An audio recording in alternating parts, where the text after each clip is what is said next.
룻기 강해를 다시 시작하겠습니다. 오늘은 나오미가 회복하기 위해서 내린 결정이라는 제목으로 룻기 1장 15절부터 22절의 말씀을 통해서 하나님이 주시는 교훈을 나누도록 하겠습니다. 룻기 1장 15절부터 22절까지의 말씀을 함께 읽겠습니다.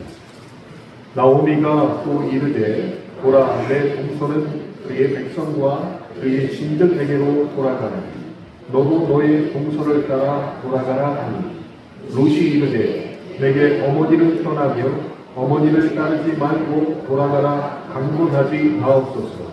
어머니께서 가시는 곳에 나도 가고 어머니께서 머무시는 곳에서 나도 머물겠나이다. 어머님이 백성이 나의 백성이 되고 어머니의 하나님이 나의 하나님이 되시니 어머니께서 죽으시는 곳에서 나도 죽어 거기 묻힐 것이라. 만일 내가 죽는 일 외에 어머니를 떠나면 여호와께서 내게 벌을 내리시고 더 내리시기를 원하나이다 그런지라. 나오미가 룻이 자기와 함께 가기로 굳게 결심함을 보고 그에게 말하기를 그치니라. 이에 그 두 사람이 베들레헴까지 갔더라. 베들레헴에 이를 때에 온 성읍이 그들로 말미암아 떠들며 이르기를 이가 나오미냐 하는지라. 나오미가 그들에게 이르되 나를 나오미라 부르지 말고 나를 마라라 부르라. 이는 전능자가 나를 심히 괴롭게 하셨음이니라. 내가 풍족하게 나갔더니 여호와께서 내게 비어 돌아오게 하셨느니라. 여호와께서 나를 징벌하셨고 전능자가 나를 괴롭게 하셨거늘 너희가 어찌 나를 나오미라 부르느냐 하니라. 나오미가 모압 지방에서 그의 며느리 모압 여인 룻과 함께 돌아왔는데 그들이 보리 추수 시작할 때에 베들레헴에 이르렀다.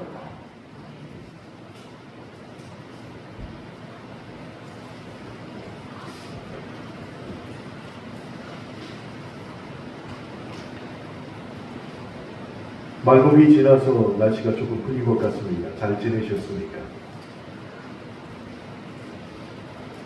오늘 예배 가운데 룻기를 통해서 하나님께서 어떤 교훈을 주시든지 받아들이시는 은혜가 있기를 원합니다. 제가 이렇게 말씀드리는 이유는 여러분의 표정이 너무 경직되어 있어요. 얼굴이 좀 피시고 기쁜 마음으로 주의 말씀을 들으시길 바랍니다.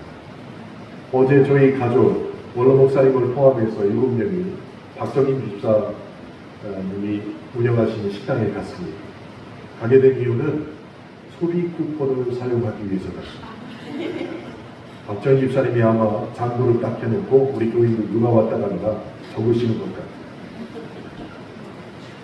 갔는데 걱정이 있었습니다. 토요일 저녁이고 그쪽 지역은 상업 지역이라 사람들이 집으로 다 일찍 돌아가든지 아니면 충분하지 않았을 텐데 원로 목사님과 담임 목사가 갔는데 식당 안에 우리끼리만 있습니다. 밥을 먹으러 가면서도 걱정이 좀 됐습니다. 도착했더니 역시 두 팀밖에 없었고 그래서 앉아서 기도했습니다. 하나님, 원로 목사님을 봐서 저는 아닙니다. 원로 목사님이 오시는데 식당이 비어있으면 하나님 이게 무슨 책임입니까? 사람을 보내주십시오. 나올 때 식당이 가득 찼습니다. 네. 교인들 가정에 갈 때는 특별히 사업하시는 교인들 가정에 갈 때는 가기 전부터 기도해야 되겠다. 또 깨달음을 얻게 되었습니다. 기쁜 마음으로 주의 말씀을 받으시길 바랍니다. 저는 아직 한 번도 이탈리아에 가보지 못했습니다. 그러나 건강이 허락되면 꼭 한번 가보고 싶은 곳이 이탈리아입니다. 이탈리아 로마에 있는 베드로 성당에 가면은 진귀한 유물들이 참 많이 있습니다. 그 중에서도 유리관에 보호되어 있는 미켈란젤로의 피에타의 예수라는 작품이 있습니다. 가서 보신 분도 있으시겠죠. 십자가에서 죽은 아들을 안고 있는 마리아의 상을 조각을 한 것입니다. 그랬는데 미켈란젤로가 이 피에타의 예수에 얼마나 정성을 들였냐면 마리아의 옷자락에다가 미켈란젤로라고 사인을 남겼습니다. 그만큼 미켈란젤로가 각별히 정성을 들인 작품입니다. 그런데 어느 날 한 사람이 햄머를 자기 몸에 숨겨서 이곳에 도착했습니다. 그리고 그렇게 미켈란젤로가 정성을 들였던 피에타의 예수라는 작품을 자기가 들고 온 햄머로 훼손하기 시작했습니다. 이 소식이 사람들에게 알려지자 공통적으로 한 가지 걱정을 하게 되었습니다. 그 걱정이 무엇이냐면 과연 햄머로 파손된 이 피에타 예수의 상이 다시 원형대로 복구될 수 있을까? 라는 걱정을 하게 된 것이었습니다. 온전히 있던 것이 파괴가 되고 회복 불능의 상태로 갔을 때 우리는 다시 걱정합니다. 야, 저것이 다시 회복될 수 있을까?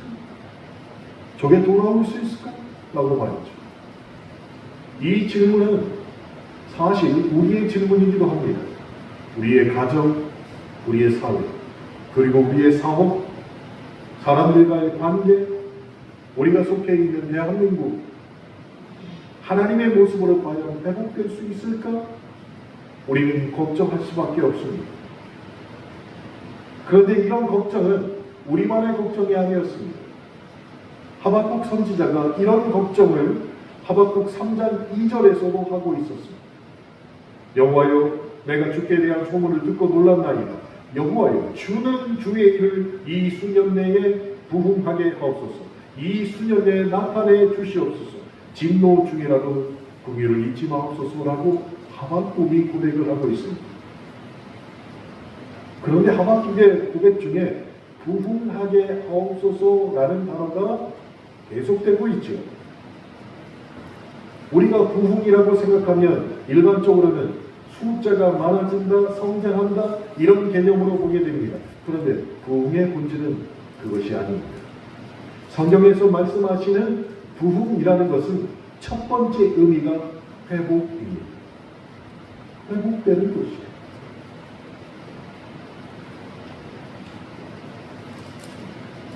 그래서 하박국 3장 2절의 말씀은 부흥이라는 의미가 다시 원래의 상태로 회복되기를 하박국이 원하고 있다는 것을 우리에게 보여주는 것이었습니다. 부흥케 하시옵소서. 리바이벌. 다시 살려 주시옵소서. 이 뜻입니다. 이 뜻이 무엇이냐? 결과적으로 회복케 하옵소서라고 하나님 앞에 기도하는 것이었습니다. 기억하십시오. 하나님이 기뻐하시는 모습으로 우리가 부흥해야 됩니다. 이 말은 하나님이 기뻐하시는 모습으로 우리가 회복되어야 한다는 것이에요. 회복되어야 한다. 그것이 부흥입니다. 우리 가정도, 우리 교회도, 우리 사회도, 우리 사업도 다 이렇게 회복되는 놀라운 부흥이 있어야 됩니다. 저와 여러분 이런 부흥과 회복을 우리의 신앙 가운데 소망해야 합니다. 그러면 가정과 교회와 사업체와 우리 대한민국의 회복을 위해서 우리들에게는 정말 어떤 것이 필요할까요? 더불어서 회복을 진정으로 원하는 사람은 우리는 어떻게 살아야 될까 고민할 수 없습니다. 그런데 그 고민의 정답은 너무나도 심플합니다. 먼저 하나님을 선택해야 합니다. 하나님을 선택하십시오. 회복을 위하여는 무엇보다도 하나님을 선택하는 것이 매우 중요합니다. 여러분, 모든 타락은 하나님이 아닌 다른 것을 선택했기 때문에 이루어지는 것이죠. 그래서 타락하게 됩니다.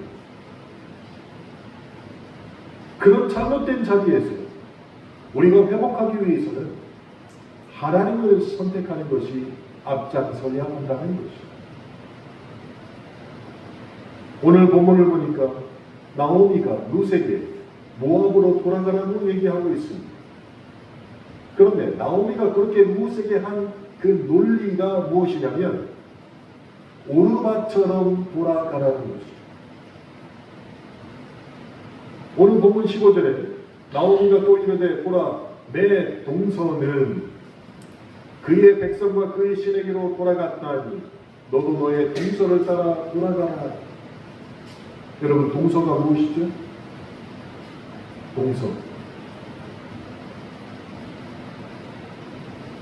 동서. 동서남북이요? 동서가 누구냐? 저희 형제 중에 곽재구라고 있습니다. 아시죠? 외국에 살아서 그런지 아니면 원래 모르는지 모르겠지만 이 총수에 대해서 아주 기가 막히게 특별한 재능이 있어요. 아무것도 몰라요. 그래서 저희 아이들에게도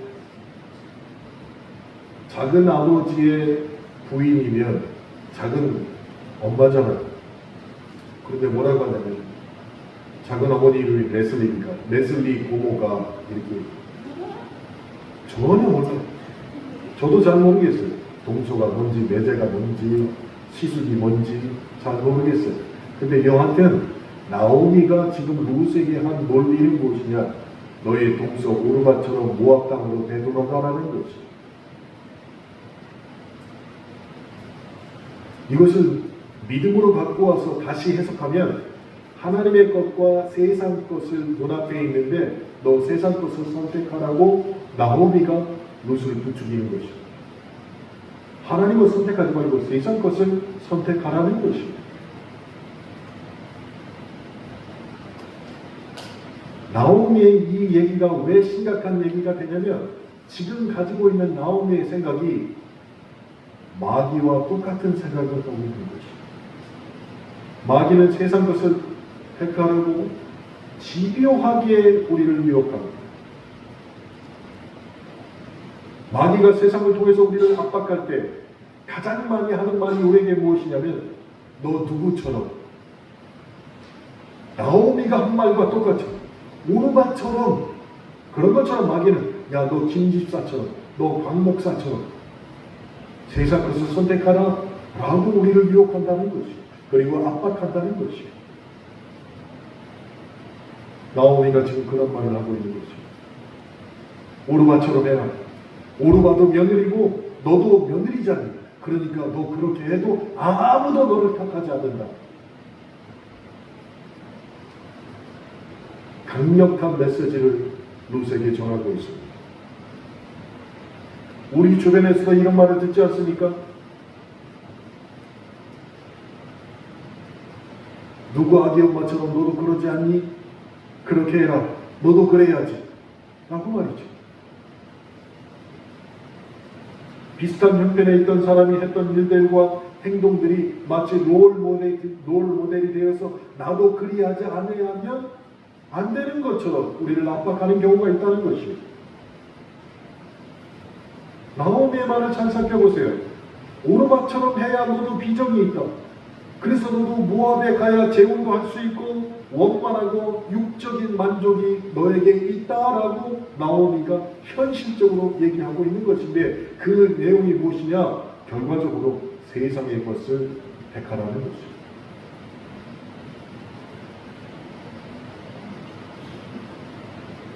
그러나 그 결과적인 말을 듣기 전에 좋은 포장지로 이 말을 포장하는데 마귀와 똑같습니다.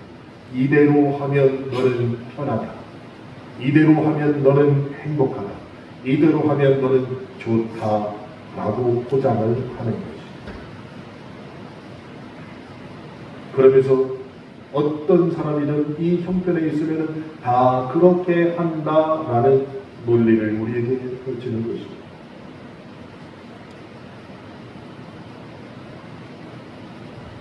너무나 집요합니다. 우리에게 다름에 대해서 부담을 주고 그 부담을 통해서 공격하는 것이 마귀의 습성이에요.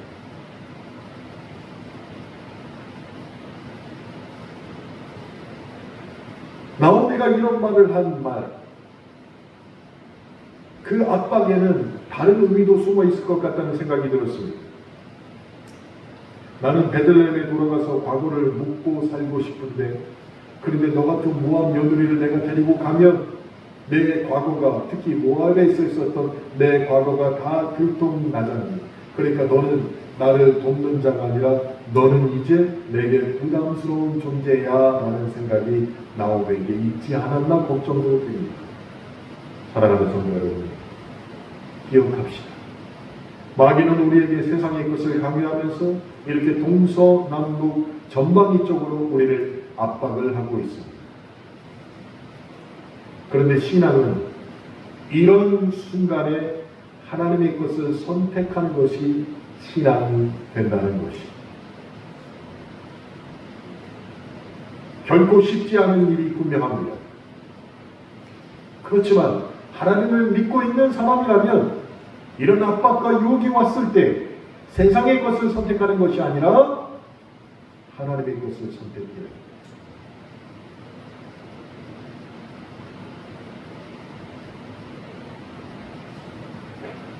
우리 중에 가장 압박을 느끼고 있는 사람은 제 생각에는 우리 김영민 집사님의 아들인 최동욱이에요.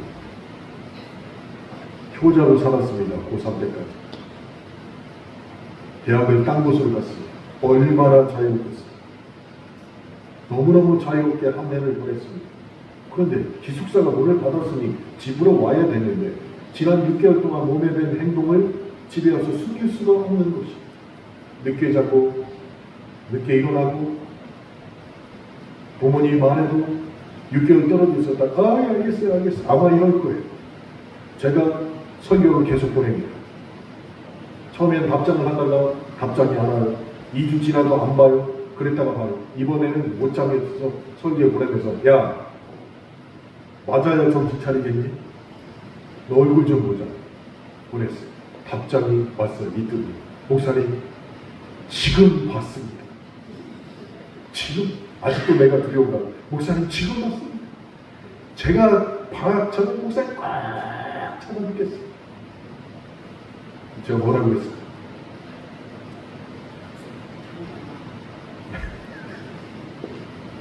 아마 올 거예요. 오면은 요 앞에다 의자 갖다 놓고 앉혀놓고 얘기하지 마세요. 요 앞에다. 얼마나 좋을까요? 가족을 떠나는 게 슬픈 일이긴 하지만 20살 남자에게는 너무너무 좋은 일이에요. 얼마나 자연스러울까요? 근데 다시 왔습니다. 그 아이가 나쁘다는 얘기가 아니에요. 그 아이는 고3 때까지 엄마의 소원대로 다 했던 아이예요.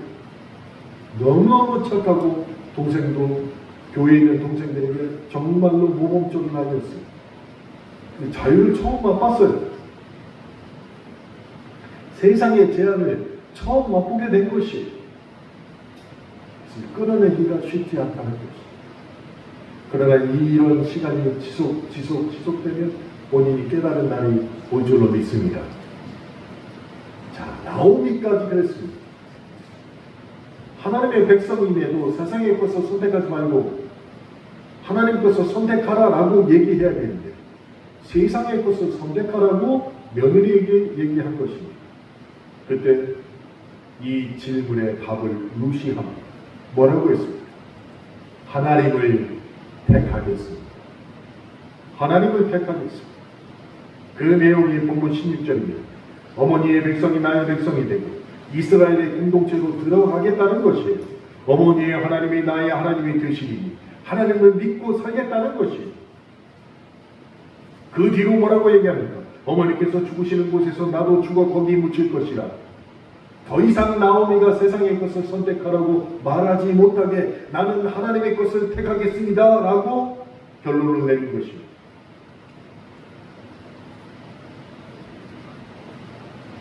그러니 나오미가 더 이상 할 말이 없었습니다.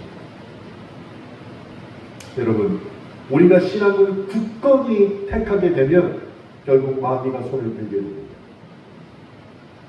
그런데 세상과 하나님 둘 다 잡으려 하면 오히려 마귀의 집중 공격을 받게 된다는 것입니다.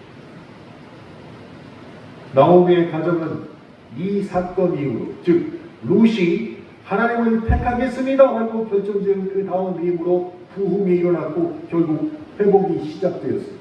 그때부터 회복이 시작된 것입니다. 나오미가 예루살렘으로 돌아가고자 하는 선택이 있었습니다. 또한 며느리 룻이 하나님을 선택했습니다. 그 순간 회복이 일어난 것입니다.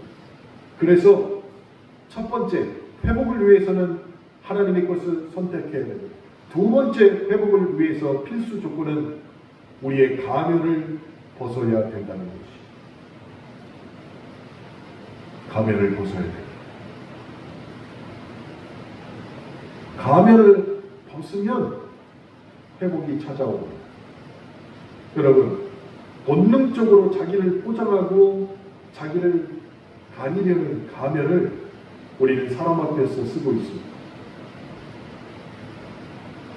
그런데 그것을 위해서 우리는 우리 삶의 에너지를 너무 많이 사용한다는 것입니다. 그러면서 하나님의 일을 소홀하게 됩니다. 하나님을 잘 믿는 것처럼 보이기 위해서 가면을 쓰는데 결국 하나님을 섬기지 못한다는 것이죠. 심지어 예배에도 가면을 쓰고 나타납니다. 그러다 자신의 모습이 들통이 나면 예배에 나오지도 못하게 됩니다. 물론 우리 교회 얘기는 아닙니다. 누구지? 하고 이렇게 앞뒤 돌아보지 마세요. 우리 교회는 없습니다. 그런데 가장 사람이 아름다울 때는 바로 그 가면을 벗고 진솔한 모습으로 설 때 그 사람이 아름답다는 것이죠. 하나님을 떠났던 나오미의 가정이 이제 돌아옵니다. 고향에 당도하자 자기를 반기는 고향 사람들에게 나오미는 제일 첫마디로 본문 20절의 말씀을 합니다.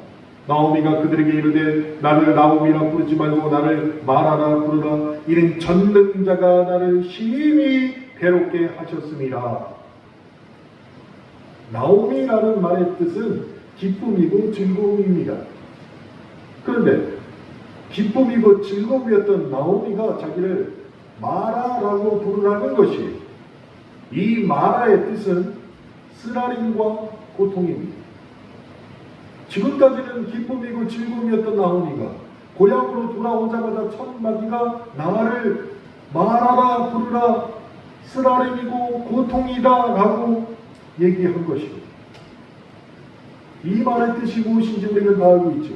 내 이름처럼 기쁨과 즐거움으로 고향을 떠난 이후로 나는 살지 못했다라는 것을 고백하고 있는 것입니다. 나는 고통 가운데 지금까지 살아왔다. 그래서 내 이름은 고통이다. 이 고백입니다. 나오미가 하나님의 것을 선택한 이후로 가면을 벗었습니다. 우리 그냥 잘 지내다 왔어. 이게 아닙니다. 정직하게 현실을 증명하고 가면을 벗고 자신의 사정을 고백한 것입니다. 본문 21절에 내가 풍족하게 나갔더니 여호와께서 내게 비어 돌아오게 하셨다. 정확하게 고백을 합니다. 그런데 이렇게 말하는 것은 결코 쉽지 않다는 것입니다. 이런 경우를 당하면 통상적으로 제일 많이 하는 것이 그때부터 연극을 하기 시작합니다. 그런데 그 연극은 결코 오래가지 못하지. 그 연극국에 밀려오는 허무함은 이루 말할 수가 없습니다. 나오미는 그것을 알았기에 연극 대신 가면을 벗어버린 것입니다. 이게 왜 중요하냐고요? 그때부터 회복이 또한 시작되기 때문에 중요합니다. 그런데 우리가 이 과정에서 놓쳐서는 안 되는 게 있습니다. 나오미가 가면을 쓸 필요조차 없도록 하나님이 이미 만드셨다는 것이죠. 누가 보더라도 초췌하고 누가 보더라도 고통 가운데 있는 나오미가 내 이름이 기쁨이지, 내 이름이 즐거움이지, 고향에 돌아가서 즐겁게 하고 스마일하고 웃어도 그 얼굴에는 고통이 가득하도록 하나님이 이미 만들어 놓으셨어요. 가면을 쓰려고 해도 더 이상 쓸 수 없도록 하나님이 만들어 놓으셨어요. 그래서 가면을 벗게 됩니다. 자신의 의지인지 하나님이 만드신 건지 나오미는 알지 못했지만 가면을 벗자 회복이 시작됐다는 것이.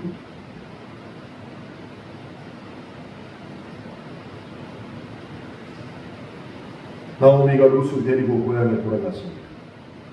룻을 데려가는 것이 나오미에게는 사실은 큰 부담이었습니다. 룻이 없었다면 나오미는 새 출발을 하기 위해서 가면을 쓸 수밖에 없는 상황이었을 텐데, 그래서 예루살렘으로 돌아가서 아무 일이 없었다는 듯이 새롭게 출발할 수도 있었을 텐데, 하나님을 선택한 룻이 따라오기에 나오미는 가면을 쓸 수가 없었다는 것이죠. 이방 여인이었던 모압 여인을 데리고 예루살렘 베들레헴으로 돌아갑니다. 그러면 사람들이 어떻게 생각할까요? 멋대로 생각하겠죠. 자기 멋대로. 여러분, 처녀가 집을 나갔는데 애를 베가지고 집으로 돌아왔어요. 설명할 필요도 없죠. 설명할 필요가 없는 상황입니다. 그 상황을 보고 주변 사람들이 뭐라고 생각할까요? 고향을 떠났는데, 두 아들과 떠났는데 며느리를 데리고 왔어요. 아들은 죽었고 남편도 죽었어요. 나오미가 이걸 어떻게든 별거 아니다라고 설명하고 싶어도 그렇지 못한 상황이잖아요. 나오미를 그렇게 하나님이 만드셨다는 것이죠. 남들이 보기에는 혀를 차며 고생했다라고 하겠지만, 그런데 그것이 오히려 하나님을 선택하고 가면을 받자 나오미에게 복이 되기 시작했다는 것이죠. 본문 19절에 이에 그 두 사람이 베들레헴까지 갔다가 베들레헴에 이를 때 온 성읍이 그들로 말미암아 떠들며 이르기를 이가 나오미냐 하는지라 조롱했다는 것이죠. 누가? 온 성읍이 나오미를 조롱한 것입니다. 아마 아줌마들의 뒷담화가 이어졌을 것입니다. 제가 MZ세대를 보고 깜짝 놀랐어요. 저희 집에는 고3이 있잖아요. 고3. 근데 방학이 딱 하루 주어졌어요. 지난 월요일. 그랬더니 고등학교 3학년 6명이 딱 모여가지고 서울을 갔다는 거예요. 걱정했어요. 야, 이 더운 날 니네가 서울 가서 뭐 하려고 그래? 홍대 앞에 가서 보고 오겠다는 고등학교 여학생 6명. 그래서 제가 그래 그럼 내가 터미널까지 태워다 줄게 하고 3명을 태우고 터미널까지 갔습니다. 3명이 뒤에 앉아서 하는 말이 아직 도착 안 한 3명에 대해서 야 그런데 걔는 가서 성격이 안 좋아서 고등학교 3학년인데 뒷담화를 하기 시작하는 거예요. 그래서 제가 그랬어요. 야 니네하고 다닐 때는 결코 자리를 벗어나면 안 되겠다. 이렇게 뒷담화를 하는 거예요. 그랬더니 애들이 앞에 있을 땐 더해요. 앞에 있으면 더 한다는 거예요. 아줌마만 뒷담화하는 게 아니고 아이들도 뒷담화를 하더라고요. 깜짝 놀랐습니다. 그러니 고향으로 이방 여인 며느리를 룻을 데리고 돌아온 나오미를 보고 동네 아줌마들이 얼마나 뒷담화를 많이 하겠어요.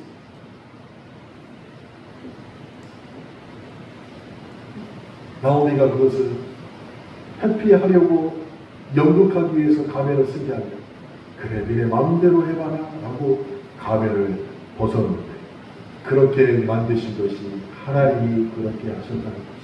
왜? 가면을 벗어야만 복을 받고 회복이 시작되기 때문입니다. 사랑하는 성도 여러분, 남은 에너지를 가면을 쓰고 자기 자신을 가리는 데 쓰지 않도록 하나님이 우리도 그렇게 인도하시고 있습니다. 체질상 자기 가면에 강한 사람은 때때로 하나님이 이런 극단적인 방법으로 나를 인도하실 때 너무 불편해 하나님이 나를 싫어하시는가 봐 라고 오해할 수도 있지만 가면을 벗는 그 순간부터 회복이 시작된다는 것을 오늘 본문을 통해서 기억하시길 바랍니다. 그래서 있는 그대로 나오미가 고백합니다. 나를 나오미라 하지 말라. 너희들이 보는 그대로다 라고 말이죠.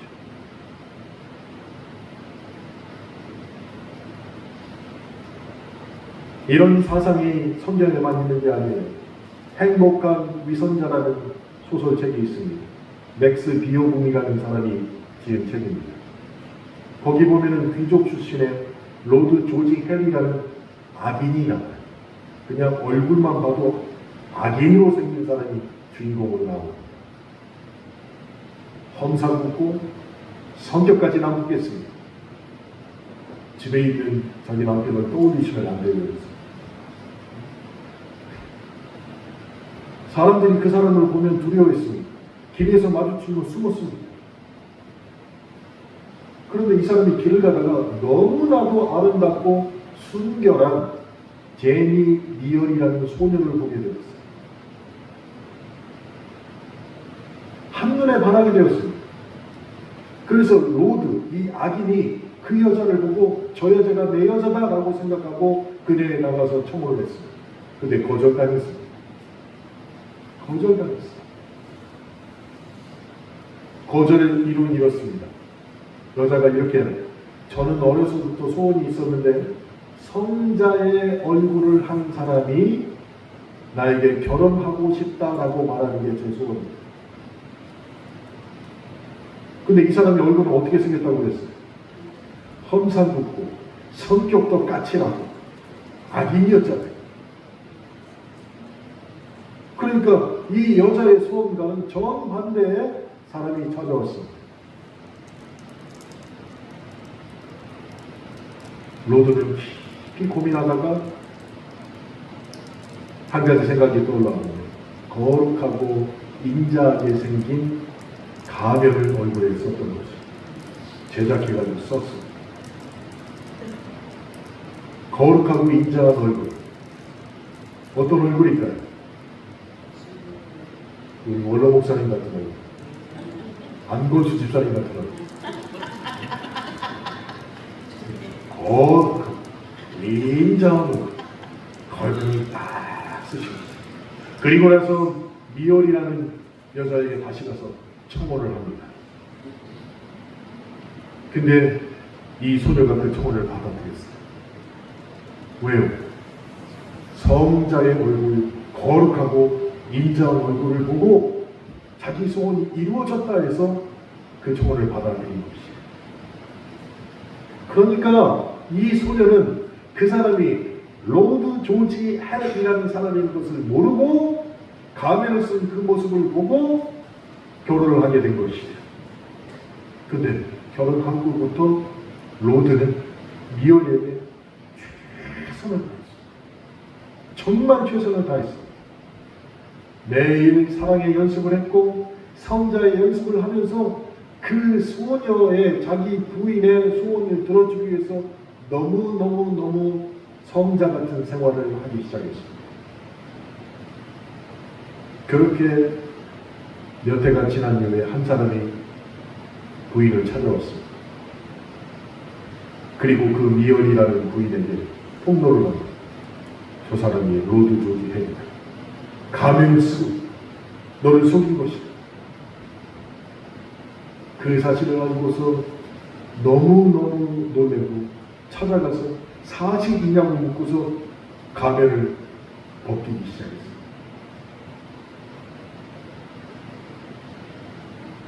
몇 해 동안 부부로 살았는데 성자의 모습으로 살았는데 그 사람의 로드 조지 헬이라는 것이 자기가 속은 것이 가면을 확 벗겼어요. 그런데 너무 놀라운 일이 벌어졌어요.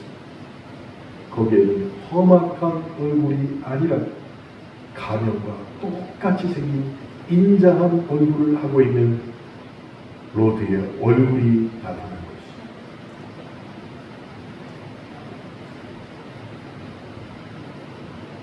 로드도 자신의 얼굴을 보지 못했습니다. 가면을 쓰고 있느라. 그러니 부인이 와서 이걸 벗길 때 얼마나 조바심이 느껴졌을까. 그것을 벗겼다. 가면과 똑같은 얼굴이 되어 있었다는 것이 물론 소설입니다. 그런데 우리가 이 소설을 통해서 기억해야 될 것은 가면을 벗는 것을 아멘이라고 이야기하면 그렇게 아멘 하는 자를 주님이 사랑하신다는 것이. 험악한 얼굴, 사실 우리 아무것도 몰랐습니다. 내가 최고인 줄밖에 몰랐습니다. 험악하게 살았습니다. 주의 사랑을 받아들일 때 아멘하고 받아들이고 그 말씀이 나를 덮고 있을 때 성자의 연습을 하며 하나님이 나에게 주신 의로움을 덧입고 거룩한 연습을 하며 살다가, 즉 성화된 삶을 계속 노력하며 살다가 누군가 찾아와서 야, 너 옛날에 그 나쁜 놈 아니냐고 가면을 벗겼더니 내 얼굴이 아멘하는 자의 얼굴이 정말로 거룩한 자의 얼굴이 될 수 있다는 것을 기억해야 한다는 것입니다.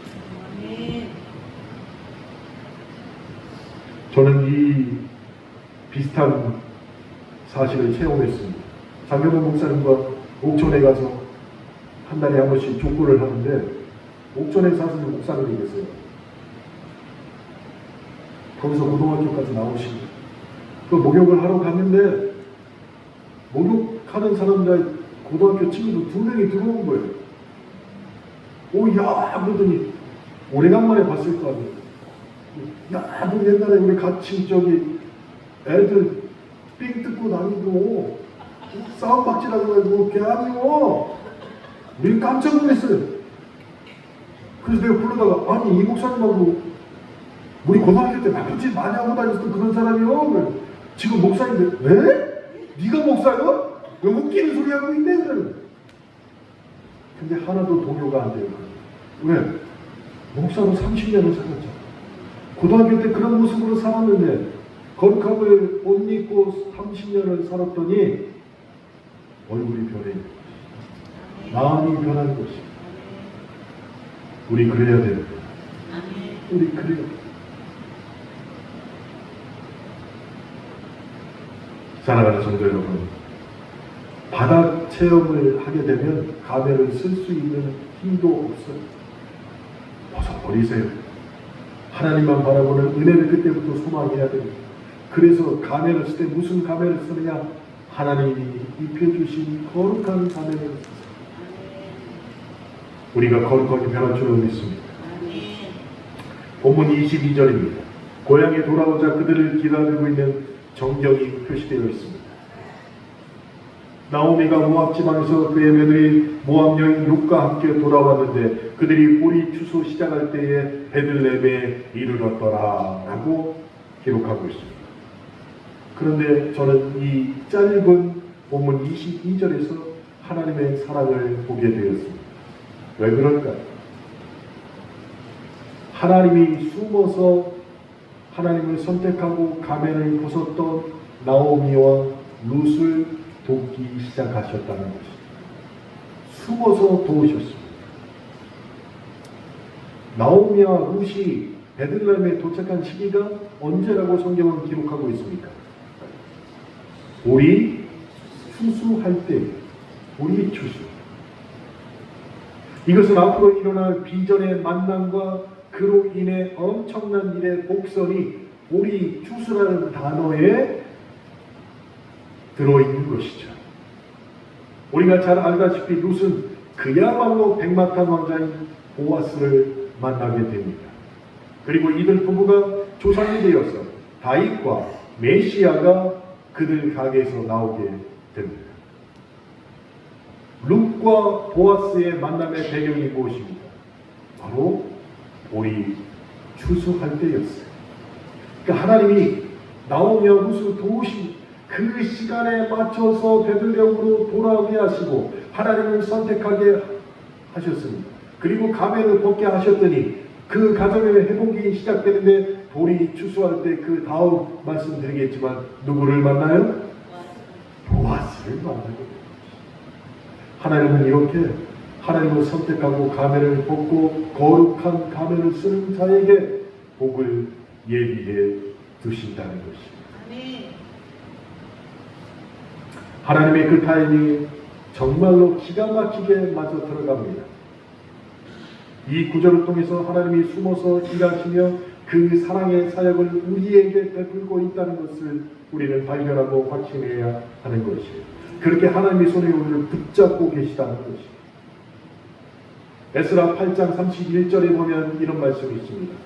첫째 달 10일에 우리가 아하강강을 떠나 예루살렘으로 갈새 우리 하나님의 손이 우리를 도우사 대적과 길에 매복한 자의 손에서 건지십니다. 하나님의 손이 숨어서 우리를 지켜주신다고 에스라도 우리에게 말씀하고 있습니다. 그런데 그런 하나님이 숨어 계시다 가끔 우리에게 들리십니다. 우리가 이 맛에 기쁨으로 신앙생활을 하는 것 같아요. 극심한 가뭄의 때 하나님은 엘리야를 통해서 비를 약속받았습니다. 그러자 하늘에서 폭우가 갑자기 쏟아졌습니까? 그렇지 않습니다. 겨우 손바닥만한 구름이 보이기 시작했어요. 겨우 손바닥만한 구름. 제가 보기에는 이것도 들키신 하나님의 사랑이라고 말할 수 있을 것 같습니다. 예배하고 기도하며 영적인 눈을 뜨고 우리의 삶을 돌아보십시오. 하나님이 우리에게 들키셨던 사랑이 보이기 시작할 것입니다. 사랑하는 성도 여러분, 하나님의 것을 선택하십시오. 그리고 주님 앞에서 가면을 벗으십시오. 그러면 회복이, 부흥이, 하나님이 우리에게 주시렸던 복이 준비되어 우리를 기다리고 있을 것입니다. 그 회복의 시작 즈음에 살짝 느끼신 하나님의 사랑이 또한 우리 두 눈에 보이게 될 것입니다. 이번 주간에 세상과 하나님 사이에서 하나님을 선택한 간증이 넘쳐나기를 소망합니다. 더불어 가면을 벗은 진솔한 모습으로 사람을 대할 때 느끼는 은혜가 풍성하시기도 소망합니다.